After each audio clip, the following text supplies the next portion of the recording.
So if you have not read this book, do not go any further. There will be many spoilers. Many spoilers. Go read that, you come back here, and we will talk. So when I found out they were fucking engaged, I was like, are you fucking shitting me? I fucking hate this relationship. I hate Tamlin. I don't like him at all. From the first book, I did not like him. I thought that he was really stupid in the way, like, if he wanted to protect her, then why wouldn't he have fucking, like, said, like, hey, don't go to this thing because XYZ. So if you're asking someone not to go to a Fae ceremony they've never been to, that could be dangerous, you might want to tell them why it might be dangerous. Hey, you might get raped because it's basically one giant orgy. Or hey, there's these really bad creatures, they're called this, this, and this, and these are the powers that they have, so you might see your dad, but he's not really your dad. So I blamed Tamlin for all of that. Plus he has a temper already here. And then also he's really mean to frickin' Lucian, who is like his last friend, so you might want to be nice to his only friend. I feel so bad for him throughout the entire series. Like, he is just getting shit on, and I don't think he deserves to be shit on as much as he is. Overall, I love Fayre now. I am a Fayre lover. I have been converted and I love her, and I think she's amazing, and I think she did so much growth. It was really important. I am so impressed. Sarah J Maas wrote into her character that she had these tiny little realizations throughout the book of how poorly she was treated in the Spring Court, which is just 100% true to the way that I've experienced this kind of love. When she was treated fairly and equally by Rhys, she realized this is how I should have been treated by somebody I was going to marry. Then, I even say, like, in the beginning of the book, I think it's like the third post-it I put in here. There's a part in this book where she's talking about how long she's been in Spring Court, how bored she's getting, and how restless she's getting. And she's like, I don't know what to do with myself. I don't know what to do with my time. Like, I'm just so restless. I'm thinking, well, maybe because it almost killed you twice, you might want to learn how to fucking read. I put it, like, right here. So, I thought it was beautiful and perfect and wonderful and so magical when she's walking down the aisle and she's like, please, someone save me, and Rhys shows up. He's like, I'm gonna cash in on my deal now, okay, bye. And he takes her for a week, and she's like thinking he's gonna want like sexual favors, or that she's gonna have to dance for him or something like that, like she did Under the Mountain. She's like, what do you want from me? And he's like, well, Fayre darling, I would like you to learn how to read. I was, yes. The scene where she gets locked in the house by Tamlin with the invisible wall. I have claustrophobia. I have very intense claustrophobia. I've had so many panic attacks. Claustrophobia is fine. I can be in confined small spaces as long as I know I can get out. As soon as I know I can't get out, I have full-on meltdowns. And when Sarah J Maas wrote that into the book, I didn't breathe for that entire passage. The claustrophobia written into Fayre's mind was so vivid and so accurate. I was terrified, and that was the moment. I already hated Tamlin, but now I want him to die. I want him to die. I mean, it's a fictional character. I'm allowed to wish death upon him. I don't know if in the third book we're gonna understand his behavior any better than we did in this book. I hope not, because I just want him to die. I don't want to like him. I don't want to like Tamlin by the end of the third book. I really don't. I just want bad things to happen to him. Then we go to the Court of Dreams. I can't believe I was in a place that could possibly pass for the Court of Dreams on Earth. While reading this book. Reading it out loud during the night, during the meteor shower. Oh my god, so crazy, so beautiful. The Court of Dreams just sounds amazing, and the whole concept that his family had been protecting it for 5,000 years and that he himself had been protecting it for 500 years was just a really cool aspect of the story. And then everything he sacrificed and everything he did and the places he went in his head when he was under the mountain with Amarantha, just crazy. And for his character, I thought it was amazing that Sarah J Maas wrote in sexual abuse PTSD into his character for males, because it's not talked about a lot and it's not written about a lot. I was a little nervous that as he became more sexual with Fayre, that he was just gonna like have sex with her and it was gonna be nothing of it. It was gonna be not a big deal.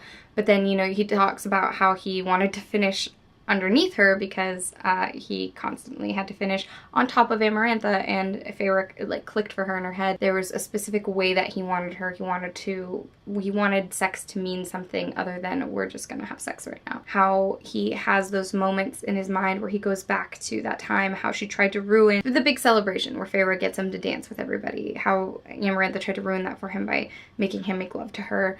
all night, and how he had eventually come to terms with the fact that that was going to be his life for the rest of forever, how he would never see his friends or family or his city ever again, and that he was willing to make that sacrifice to protect it. I thought that was beautiful. He is a perfect little baby angel. Perfect little baby angel. Oh my god, let's talk about the boner wings. I call them boner wings because if you touch them, they're sensitive. I love the concept that they're so sensitive that it feels like somebody blowing in your ear, and how when she sprouted the wings herself, he touched them and she's like, oh, it feels like blowing in my ear. Oh my god, the sex. The mating bond. The whole scene with the soup, her giving it to him and him eating it and then eating her. And it was really hilarious. Just the other day, I had baked these cookies for my birthday for myself.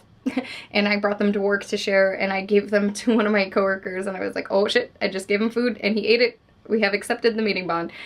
So my brain has just been nonstop A Court of Mist and Fury. Like, I can't not connect everything I see and do to this book. I also thought, though, during that scene, because, like, she gives him the soup and they have, like, really intense eye contact while he's eating the soup. He finishes the soup and then he eats her out and then he, like, kisses her. And I'm like, so let me get this straight. He tastes a combination of, like, vagina and soup. I know that's not the point of the scene, and I'm sure nobody else was thinking that. I'm just a weirdo. If it were me in that situation, I would be making out with him and be like, ha, you taste like soup. Or if I were Faye, I would probably make some kind of chocolate cake or something, because if the mating bond was going to be sealed with, like, making love and stuff like that, I would want them to taste like something other than soup, to be totally honest. Then again, they're Faye, so maybe he could have just cleaned his teeth or freshened his breath with magic. Maybe he just tasted delicious, which I'm sure he did, because he's sweet little baby angel Reese, and he can do no wrong and taste no bad. Before I move on, I have to address the 5-page monologue from Reese. Now, normally I detest monologuing. In this situation,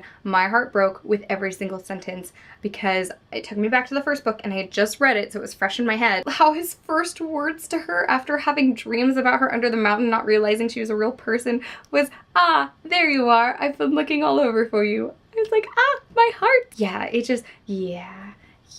That monologue just made me melt as a human, as a girl, as a person who loves love. And at this point, I love Fayre and I want nothing but happiness and greatness and the best things for her, and he is the best thing. So just, I ship it. I ship it so hard. So Moore's backstory, oh my god. Owning her sexuality, first of all, you go girl.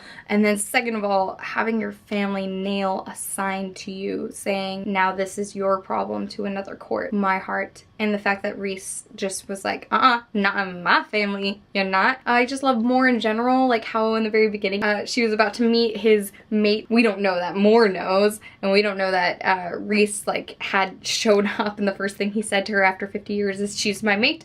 And so I'm sure Moore, being a sweet woman, is just like, oh my god, let me meet her. And he's like, but she kind of hates me and she's getting married to a dude in Springcourt. Moore is like the ultimate fangirl of this ship, and I think that she's the cutest thing in the world, and she's so sweet and she's so nice and she's so good to Fayre and she has so much devotion to her. And then Cassian being the like kind of douchey like jock guy, he's totally gonna have the mate bond with Nesta, absolutely, and it just makes sense. And I love that Lucien has a mate bond with Elaine. I think that's perfect. I think it's beautiful. I think it's gonna be amazing, and I ship it. I ship it. I do. I ship it. I love Lucien and I want him to be happy, and I think Elaine being the sweetest person in the world and Lucien not experiencing anyone like her in his life, because everybody he's met, his family, Tamlin, who's supposed to be his best friend and High Lord who took him in, is just so rough and mean and cruel and physical towards him. So to have somebody so gentle and kind and sweet-hearted like Elaine be his mate,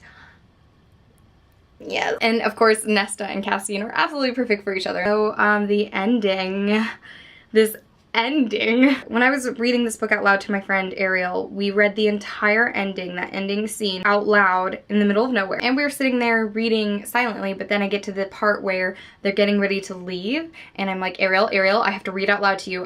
We're gonna finish this book. I have to read this to you. You're gonna wanna know this shit. Every time something would happen, we're just like, holy shit, what's going on? And we're literally saying this out loud. We're shouting at this book. Ira does the fake out with the like, oh my gosh, I was under a spell. And you see in her head that she's like begging Reese to save her family. Literally, we were screaming. And there was a couple times a couple hikers walked by and were probably like, what are they doing? And I would like slam the book on the ground because I was just like, I can't keep going right now. And then the breaking of the bond. And then Nesta and Elaine, which I'm actually really happy that they become Fae because I know I can't live without my sisters, so if ever I became immortal, I would need to bring them with me. I really, really would. And I saw a lot of really great parallels in the whole concept of, if we're looking at this symbolically, it's kind of like Fayre coming out as a fae, and like it's almost like some families, like a girl comes out as a lesbian and her sisters all of a sudden don't know how to accept her. They do love her, they know that, and they know that she hasn't changed as a person, but they've been taught that this thing is wrong and things like that. So I thought that was beautiful.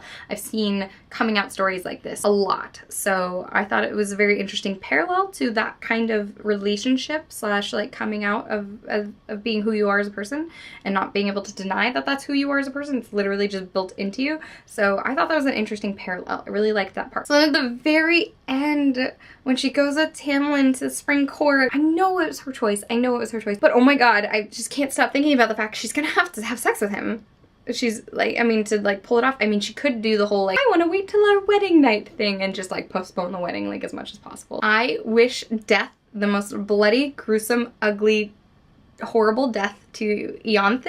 Is that how you say it? I don't even know. Don't care. Don't fucking care. Hated her from the beginning because I was like, woman, you are the enabler to bad relationships. You're the friend that sees a bad relationship and like, well, maybe it's okay because he just loves you so much. This will pass. And I'm the friend who's like, fucking dump the bastard. So I was like, if you're really her friend, how could you be encouraging this behavior between her and Tamlin? If my friends are not treated well, I will say something. They know I will say something. I have had too many friends in ugly, disgusting, bad, horrible relationships. Luckily, none of them are in one right now.